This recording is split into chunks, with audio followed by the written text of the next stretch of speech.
Paul came to me and said, yo, Gene, what's wrong? I said, that nigga dead, Paul. He said, no, dog, he just was hit. It was trauma. I said, nigga, he pissed and shit on himself. He dead. The world is watching as the bad boy empire crumbles to the ground.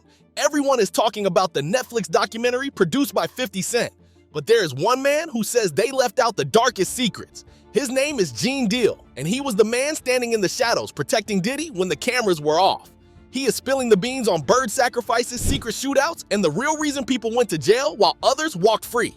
You think you know the story, but you have no idea. The secret battle with Misa Hilton.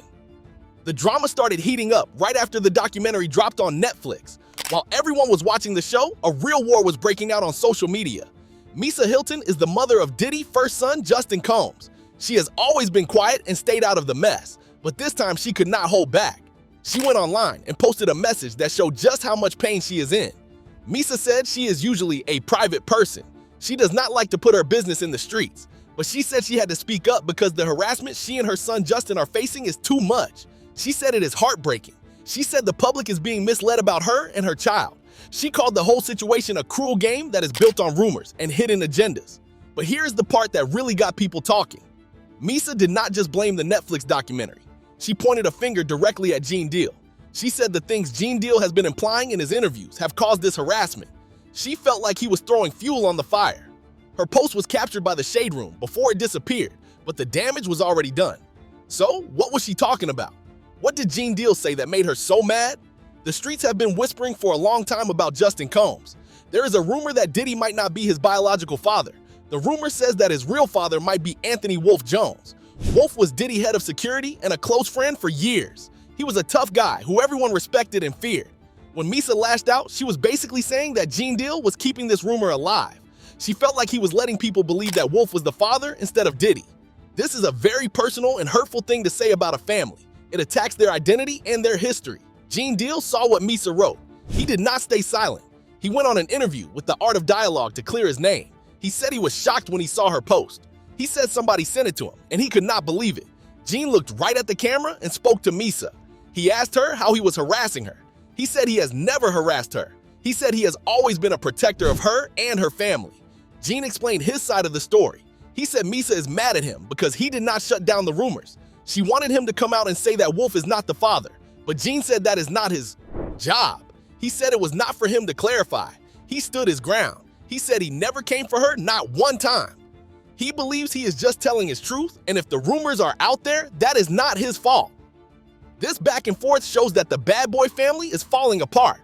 These people used to be tight. They used to be a unit. Now they are fighting on Instagram and in interviews. The documentary might have been the spark, but the gasoline has been there for a long time. Gene Deal is refusing to be the bad guy in this narrative.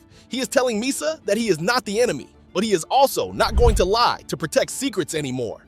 The night of the club New York shooting. To understand why things are so tense, we have to go back to one of the wildest nights in hip-hop history. It was December 27, 1999. The place was Club New York in Manhattan. Diddy was on top of the world. He was dating Jennifer Lopez, who was the biggest star on the planet. They walked into the club looking like royalty. They had diamonds and furs and a whole entourage with them. Also with them was a young rapper named Shine. He was the new guy on the Bad Boy label. He had a deep voice that reminded everyone of Biggie Smalls. He was hungry and he was loyal. He wanted to make Diddy proud. He had no idea that this night would ruin his life. The club was packed. The music was loud, but then the vibe changed. An argument started. It was between Diddy crew and another group of guys. Some people say a man threw money in Diddy face. That is a huge disrespect. In that world, you do not let someone disrespect you like that. Words were exchanged. Shoves were exchanged. And then the guns came out. Shots rang out inside the club. People were screaming and diving for cover. It was chaos. When the shooting stopped, 3 people were hurt. Diddy and Jennifer Lopez and their team ran out of the club. They jumped into a Lincoln Navigator and took off. They led the police on a high-speed chase through the streets of New York. The police eventually stopped them. They found a gun in the car. Diddy was arrested. Shine was arrested. Jennifer Lopez was arrested, but she was let go later. This was the beginning of a trial that would grip the nation. Diddy was facing serious charges. If he was convicted, he could go to prison for a long time. His whole empire was at risk. He hired the best lawyers money could buy. He had Johnny Cochran on his team, the same lawyer who helped O.J. Simpson. But Gene Deal says that the lawyers were not the only thing Diddy used to beat the case. He says there was something much darker going on. something that happened in the shadows of Central Park. The bird sacrifice in Central Park. This is the story that 50 Cent documentary did not show you. This is the story that sounds like a movie, but Gene Deal swears it is true. It happened on the day the verdict was supposed to come out. Diddy was nervous. He was scared. He knew that his fate was in the hands of the jury. Gene Deal says that Diddy went to Central Park in New York City. It was a cold day. Diddy met with the man there. Gene does not say who the man was, but he describes him like a spiritual advisor or a mystic. The man was holding a Bible. He told Diddy to get down on his knees. Can you imagine that? The man who demands respect from everyone was kneeling in the dirt in the middle of the park. Gene Deal was watching this happen. He saw smoke swirling around Diddy and the man. He thinks it was sage smoke. Sage is used to cleanse evil spirits, but in this case, it felt different. The man was praying over Diddy. He was chanting and putting his hands on Diddy's shoulders. The tension was thick. Then the man brought out a cage. Inside the cage was a white bird. It was a dove or a white pigeon. The bird symbolizes purity and peace. But what happened next was not peaceful. The man told Diddy to take the bird out of the cage. Diddy reached in and grabbed the bird. He held it in his hands. The man told him to throw the bird into the air. Now, normally, if you throw a bird into the air, it flies away. It flaps its wings and goes to the sky. But Gene Deal says that is not what happened. Diddy threw the white bird up. The bird did not fly. It fell straight down. It hit the ground with a thud. It was dead. The bird was lifeless. Gene Deal says he felt a chill go through his body. A dead bird is a bad omen. It means death. It means sacrifice. He believes that the bird took the fall for Diddy. The life of the bird was traded for Diddy freedom. It was a ritual to shift the judgment from the man to the animal. Diddy stood up. He brushed the dirt off his knees. He left the dead bird in the park. He went to the courthouse to hear the verdict. And guess what happened? The jury came back. They said Sean Combs was not guilty. He was cleared of all charges. He was a free man. He walked out of that courtroom and went on to make millions more dollars. But someone had to pay. The sacrifice did not save everyone. In that same courtroom, Shine was found guilty. The young rapper who just wanted to be a star was sentenced to 10 years in prison. The bird died and Shine went to jail. Diddy walked free. Gene Deal says this was not a coincidence. He believes the ritual worked. It protected the boss and sacrificed the soldier. Shine in the $20,000 betrayal. The story of Shine conviction is heartbreaking. He was just a kid, really. He was barely 20 years old. He looked up to Diddy like a father. He thought the bad boy family would protect him. But Gene Deal says that Diddy and his team threw Shine under the bus to save themselves. Gene Deal talks about a meeting that happened before the trial was over. He says some people came to Shine with an offer. They asked him for 20 racks. That is $20,000 in street slang. They told him that if he paid the money, they could make sure everyone got off. They claimed they had a witness or a connection that could fix the case. Shine did not pay the money. Maybe he did not have it, or maybe he did not trust them. But things got worse. Gene Deal says that witnesses who saw what happened in the club were brought to Diddy's security team first. Before they went to the police or the district attorney, they talked to Diddy people. They were coached on what to say. Gene Deal alleges that these witnesses were told to blame Shine. They testified that they saw Shine shooting. They said Diddy was just trying to get away. They painted a picture where Shine was the wild gunman and Diddy was the innocent victim. Shine sat in court and watched people lie on him. He watched his mentor let it happen. Shine was convicted of assault and gun possession. He was sent to a maximum security prison. He spent almost 9 years locked up. While Diddy was partying on yachts in St. Tropez, Shine was in a cell. When he finally got out, he was deported to Belize because he was not a US citizen. His whole rap career was destroyed. For a long time, Shine was bitter. He called Diddy a snitch. He said Diddy sent him to prison. He said Diddy was supposed to be his brother, but he betrayed him.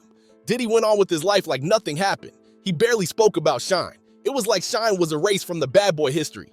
Years later, Shine said he forgave Diddy. He became a politician in Belize and tried to move on. He said he did it for his own peace of mind. But Gene Deal says we should never forget what happened.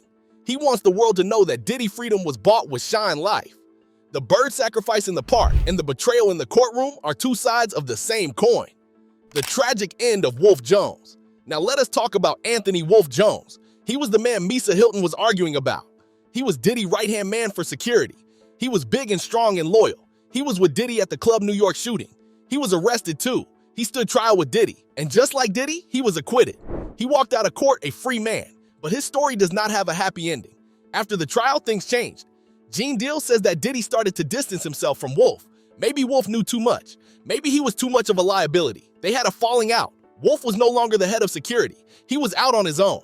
In November 2003, Wolf Jones was in Atlanta. Atlanta was becoming the new hotspot for hip-hop, but there was a new group running the streets. They were called the Black Mafia Family, or BMF. They were led by two brothers, Big Meech and Southwest T. They had more money and more cars than anyone had ever seen. They were dangerous. Wolf Jones got into a conflict with Big Meech. It happened at a club in the Buckhead area. Gene Deal says it was about respect. Wolf was an old-school tough guy from New York. Big Meech was the new king of the South. They clashed. Egos were involved. Words were said. It turned violent very quickly. It was late at night in the parking lot. Guns were drawn. It was a shootout. When the smoke cleared, Wolf Jones was dead. He had been shot in the chest. Another man named Lamont Riz Gertie was also killed. Big Meech was shot too, but he survived. He was charged with murder, but later claimed self-defense. Gene Deal talks about this with sadness. He says Wolf was a casualty of the lifestyle. He believes that if Diddy had not cut Wolf off, maybe he would not have been in that parking lot. Or maybe if he was still with Bad Boy, he would have had more protection. Gene feels like Diddy uses people for protection and then throws them away when he is done with them. Wolf Jones died far away from home. He died in a war over nothing. And now his name is being dragged up again in rumors about who is the father of Diddy's son. The murder of Biggie Smalls. The biggest shadow over Diddy's life is the death of the notorious Big. Biggie was the greatest rapper ever. He was Diddy's best friend and his biggest artist. He died in Los Angeles on March 9th, 1997. Gene Deal was there that night. He was part of the security team. And he says that Biggie did not have to die. Gene Deal tells a story about that night that will give you chills. They were at a party at the Peterson Automotive Museum. Gene says he had a bad feeling all night. He felt like something was wrong. He told Diddy and the other security guards. He said one of you all is going to die tonight. He warned them. Why did he say that? Gene says he saw a man lurking around. He describes him as a Muslim man in a suit with a bow tie. This man was not partying. He was watching. He was staring at them. Gene locked eyes with him and felt pure danger. He knew this man was a scout for a hitman. When the party ended, everyone spilled out onto the street. It was crowded and chaotic. Gene says the security was sloppy. Diddy got into his car and left first. Biggie got into a GMC Suburban behind him. Gene Deal was standing near Biggie's car. He says the shooter car pulled up slowly. It was a dark Impala. The driver was calm. He was not rushing. The driver pulled out a blue steel gun. He aimed right at Biggie. He fired 4 shots. It was precise. It was not a drive-by where they just spray bullets. This was an execution. Gene Deal says he watched it happen. He ran to the car. He helped pull Biggie out. He saw the life leaving his friend's eyes. Gene Deal has a lot of anger about that night. He blames Mace the rapper, who was also on Bad Boy. Gene says Mace was scared. He says Mace ran away and hid when the shooting started. He claims Mace was with a woman named Brandy and he would not come out. Gene calls Mace a coward for leaving his friend to die. But Gene also questions Diddy. He asks why Diddy's car was so far ahead. He asks why they were even in Los Angeles when they knew it was dangerous. The East Coast-West Coast war was hot. Tupac had just been killed. It was not safe. Gene suggests that maybe Diddy knew something was going to happen. Biggie was planning to leave Bad Boy. He wanted to start his own label. He wanted to own his music. He was worth more dead than alive to the company. Gene Deal believes the police know who did it. He believes Diddy knows who did it. He says the truth has been covered up for almost 30 years. He is speaking out now because he wants justice for Biggie. He wants the world to know that the security team was warned and they did nothing. The freak-offs and the towel story. We have to talk about the freak-offs. This is the part of Diddy life that is all over the news now. The federal agents raided his houses and found 1,000 bottles of baby oil. They say he was running parties that lasted for days. They call them freak-offs. Gene Deal has seen these parties up close. He has a story about Ja Rule that shows just how weird things got. It was the early 2000s. Diddy and Ja Rule were in a room together. Gene Deal was standing guard outside the door. His orders were simple. Do not let anyone in. A man came up to Gene. He was frantic. He said he was Ja Rule's cousin. He said he needed to see Ja right now. Gene told him no. He said Ja is busy with Puff. You cannot go in there. The man would not listen. He tried to push past Gene Deal. He tried to open the door. Gene Deal did his job. He grabbed the man and threw him against the piano. It made a huge noise. Crash. The door to the private room opened. Diddy and Ja Rule stepped out. And this is the part that will shock you. They were naked. They were holding towels around their waists. Just towels. Imagine that scene. Diddy and Ja Rule coming out of a room, sweating and holding towels. The cousin was on the floor looking up at them. Ja Rule looked at his cousin and said, "You do not want to go in there. There is a lot of freaky shit going on." That is exactly what he said. Freaky shit. Gene Deal does not say exactly what they were doing. He leaves that to your imagination, but it paints a picture of what was happening behind closed doors. These were not just regular parties. These were situations where powerful men were doing things they did not want the world to see. Gene says this was normal for Diddy. The lines were blurred. Anything went. The baby oil, the freak-offs, the towels. It all adds up to a lifestyle that was out of control. Gene Deal is telling us that what the feds are finding now has been going on for 20 years. He saw it. He guarded the door while it happened. The stolen footage controversy. Now let us talk about the Netflix documentary again. Diddy is furious about it. His lawyers are fighting back hard. They say that 50 Cent and Netflix stole footage to make the show. They are talking about the clips that show Diddy in his hotel room right before he was arrested. In the documentary, you see Diddy at the Park Hyatt Hotel in New York. It is September 2024. He looks stressed. He is pacing around. He is on the phone with his lawyers. He is talking about his legal strategy. At one point, he says he needs a lawyer who can handle dirty business. He looks like a man who knows the walls are closing in. Diddy team says this footage was private. They say Diddy hired a videographer to document his life for his own project. They say he was making his own documentary. They claim that someone took this footage and sold it to Netflix without his permission. They call it stolen property.